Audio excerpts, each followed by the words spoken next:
大家好，歡迎嚟到窩廉 Magazine。今日係8月27號啊，咁呢條係第一條片嚟嘅。咁啊，早兩日咧就應承咗大家啦，就會同大家做一個銀主盤，因為平時咧都報二手入邊咧都攝啲銀主盤同大家講嘅，但係咧呢排都幾多下，而且咧我覺得即係直情應該開一集，點解咧都幾誇張喎？啲銀行咧都急啦，因為維持喺一個高位都算，但係佢哋依家真係急咧劈出嚟。嗱，啟德跑道區咧已經有第一單手中嘅銀主盤啦，哇，120,000接火棒啊！喂，呢次咧叫價可能恐怕咧會蝕52%，仲要咧低銀行股價40%咁多添㗎。而北角咧有尺價咧就去到8000開拍添㗎。嗱，仲有柏惠山啦，咁啊嗰個銀主咧恐慌式開價喎。哇！較同層咧嘅二手造價咧，相差54%喎。唔係蝕啊，係相差54%啊。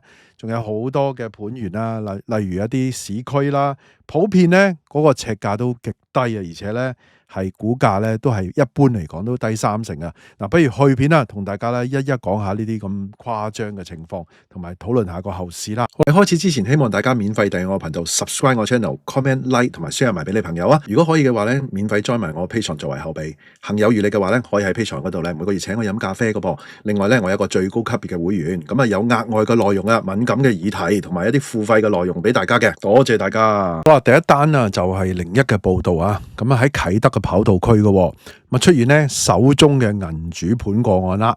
呢個搞到破產嘅應該係嗱，單位咧就遭受到沒收之後咧，以低價咧推出市場拍賣放售啊！銀行咧驚震震啊！依家真係啟德嘅新盤咧，維港1號啊，一個兩房嘅單位咧，最新開價咧595萬啊推拍喎。嗱，仲要兩房，我成日講兩房跌得冇咁緊要噶，因為租啊等等各方面係嘛，比較個租金貴啲啊，空置率又低啊，諸如此類啦。咁啊，尺價咧係大概13,371蚊嘅。原業主咧，哎呀高位啊，2021年高位一手買入呢個單位啊。但係其實咧高位買入，你有實力啊，各方面咪冇問題咯。高位買入加上自己嘅財政啊等等各方面咧，咁啊最終點啊？淪為銀主盤啦！依家咧開拍啊，較買入嗰個買入價格大幅度減低咗幾多？637.3萬啊！咁啊，如果以開拍價估出咧，樓價將會大幅貶值52%嘅。嗱，依家咧睇嚟會係即係都會搶翻高少少，但係咧都係一般比銀行低，即係個股價低好多噶。但唔係必然㗎，有好多都係咧，即係收翻嚟㗎。咁啊，點解我話一般依家咧都會比嗰個即係搶翻高少少？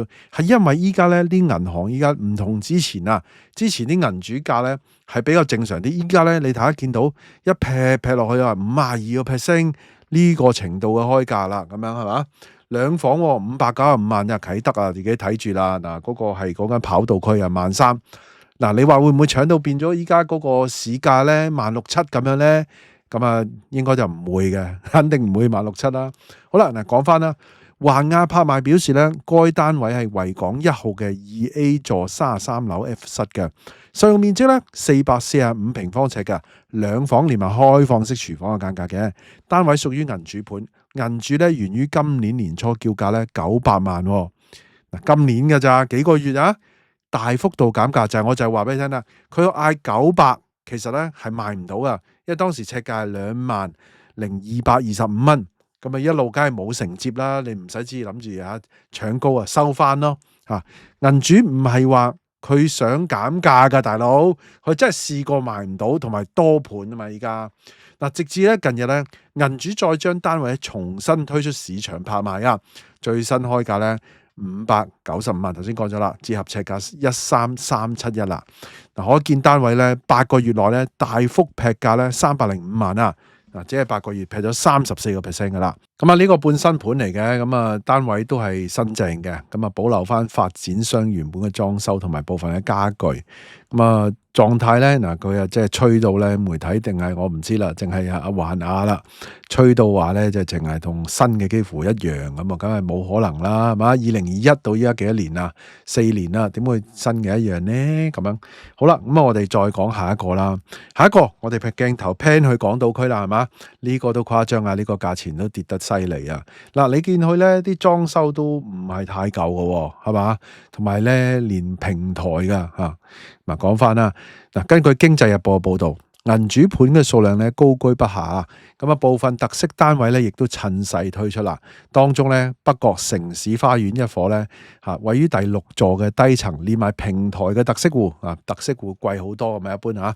實用面積咧係1131平方尺，屬於3房嘅間隔嘅。外連咧1439平方尺嘅平台，都幾大啊個平台啊，1400尺平台。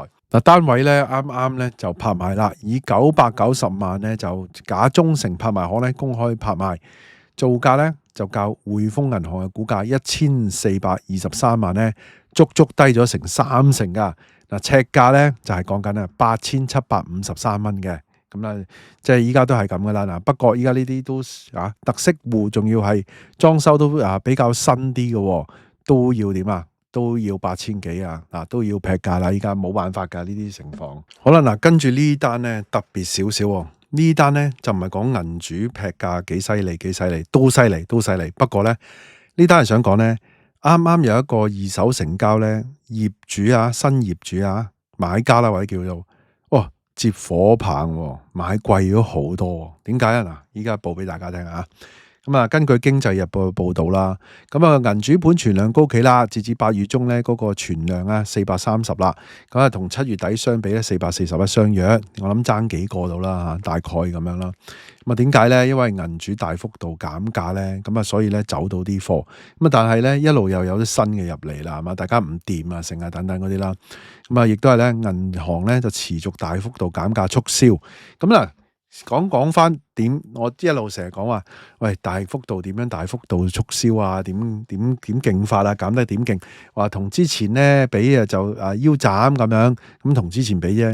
咁你要劈價，你係應該同依家附近或者係啱啱新近二手嗰啲比啊嘛。好啦，咁你就知道個力度有幾大啦。啱啱呢單咧就同最新一單咧去比喎。嗱，咁北角嘅柏偉三座同層一房嘅單位咧。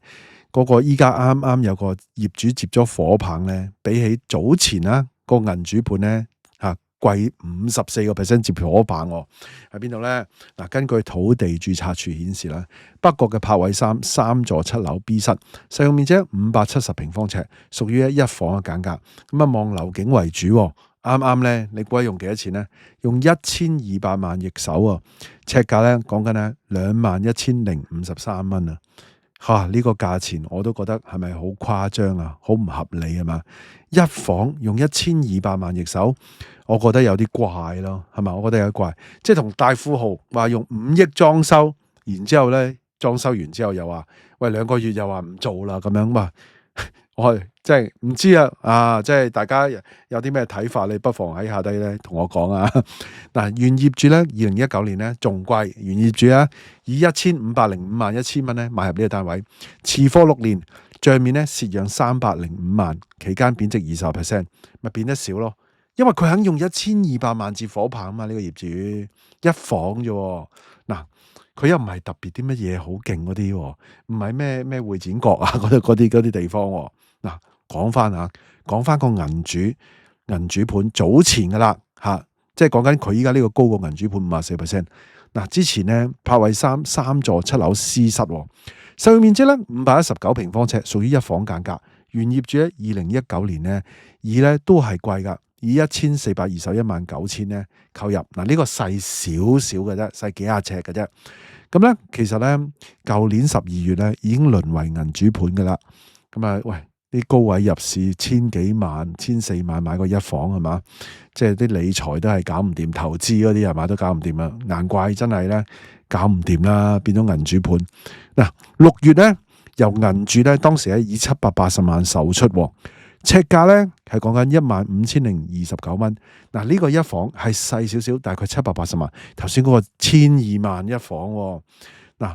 當時銀主嘅價創屋苑入伙以嚟咧最平嗰個造價噶，咁但係咧呢2個單位同樣係一房嘅間隔，而且方向相同，大家都係望北角嘅百福花園嗰啲樓景為主，質素都相同，而且咧買賣時間咧只係相差2個月，2個單位嘅造價咧爭咗54%。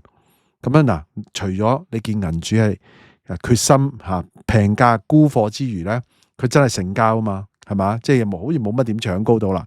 而更加令我覺得奇怪嘅就係呢個咧，用1,200,000買一房呢個人啦。好啦，講翻柏慧山咧，依家其實有48個單位放售啊，叫價咧介乎1,010萬咧，去到4,500萬之間嘅。好啦，咁啊時間差唔多要快報啊，有一紮啦吓。嗱，咁啊銀主積極出貨啦。咁啊其實咧8月26號咧拍賣場上咧一口氣咧有11項物業拍賣啦，涉資6,100萬啊。其中咧8項屬於銀主盤貨，當中咧大部分咧係細價上車物業啦，包括咧屯門嘅居屋兆康苑嘅一個咧開價咧累劈20%，咁啊兩房單位啦，喺補地價市場咧以260萬咧就拍賣出。賣得出噶啦，較銀行估價低30%啦。依家咧好多一般咧都較估價低30%噶。咁啊，環亞物業嘅拍賣董事總經理咧就表示，拍賣咧就會即係個拍賣會嗰度咧有130人出席嘅，都幾熱烈係嘛？咁啊，上述嘅單位咧係兆康嘅 C 座高層5號室嘅，使用面積476平方尺。6月嗰陣時咧曾經叫價300萬噶，又係6月嗰陣時嗰個就賣得出，依家呢個賣唔出，咁啊所以咧要再減價，300萬減到238，務求一定要賣出啦。嗱，減到咁樣咧就搶翻高啦。咁有啲人話哇搶高好勁啊，搶高好熱烈啊，好多人入啊，因為減咗價嘛，因為再減勁咗嘛。咁啊尺價咧而家5,462蚊啦。咁啊資料顯示咧，網上銀行有估價咧就370萬，我都估得幾好啊。嗱，另外咧咁啊拍賣咧亦都有一項咧係工商嘅銀主盤啦。咁啊屯門嘅德里工業中心嘅 A 座2個高層單位嘅。嗰個建築總面積咧1,344平方尺嘅，咁啊開價咧218萬啦，千幾尺218萬，我嚟擺一雜物都好係嘛？不過唔得，咁啊搶高咗咧23.4%，最終咧以269萬咧售出，平均嘅尺價咧係2,001蚊。不過啫屯門嘅，屯門嗰度十室九空嘅鬼城嚟嘅。好啦，另外咧，其餘咧有3個咧，嗰個都係業主盤嚟嘅。講多一句，工業中心好多工業中心嚟做劏房啊！依家嗰個刑事化，可能嗰啲工業中心咧都會即係拋售都會唔值錢噶啦。好啦，咁啊講翻即係呢個住宅啦。嗱，當中咧有2個咧要蝕讓嘅，即係3個業主盤。業主盤即係唔係銀主盤啦。嗱，業主都係叫賣都賣唔出，就要揾拍賣啦，係嘛？有啲費事煩啦，有啲去咗外國等等啦。嗱，旺角嘅砵蘭街咧183號嘅低層單位啦，上嘅面積咧係講緊咧652平方尺噶。咁啊最終咧搶高咗40萬，咁啊以咧308萬賣出嘅。但係咧唔好以為好高啊，我都話啦，即係啲市區盤嗰啲尺價即係咧4,724蚊啫。原業主咧11年咧蝕咗跌咗價38.4%啊，差唔多輸40%啊，唔係銀主盤啊，呢個係拍賣盤啊。唔好意思啊，呢集講銀主盤，但係呢個都誇張係嘛？另外咧，尖沙咀嘅環海大廈嘅低層 F 室，使用面積咧544平方尺，8月咧曾經開價370萬，減至308萬咧推出，咁啊最終咧以354萬成交嘅，尺價咧講緊6,507蚊嘅，咁啊原業主咧2014年購入啊，咁啊賬蝕54萬啦，201411年又係。咁啊，旺角嘅呢個建皇華夏嘅低層 D 室，使用面積567平方尺，業主咧以318萬咧就推出拍賣，成交價咧最終係333萬嘅，咁啊高開咗咧4.5%，咁最終個尺價咧就5,873蚊嘅。咁啊好多人成日話5,000蚊一尺，5,000蚊一尺。嗱，依家呢啲咧就市區當然係好舊啊，呢啲樓係嘛？咁啊即係幾時咧會唔會見到即係嗰啲藍籌屋苑啊、指標屋苑咧？哇，5,000-6,000咁，即係幾多錢咧？6,000蚊啦，唔好話5,000-6,000 ，6,000零蚊咧係08年嘅價，金融海嘯價啦07、08、07尾08啦，咁我覺得咧，喂，如果係咁咧，真係好可負擔好多，爭好遠係嘛？起碼你香港，喂，你揾到食揾到錢嘅，咁啊起碼住大啲，或者供得唔係得咁誇張，而家4成咁嘅人工去供樓係咪？你話係咪癲咧？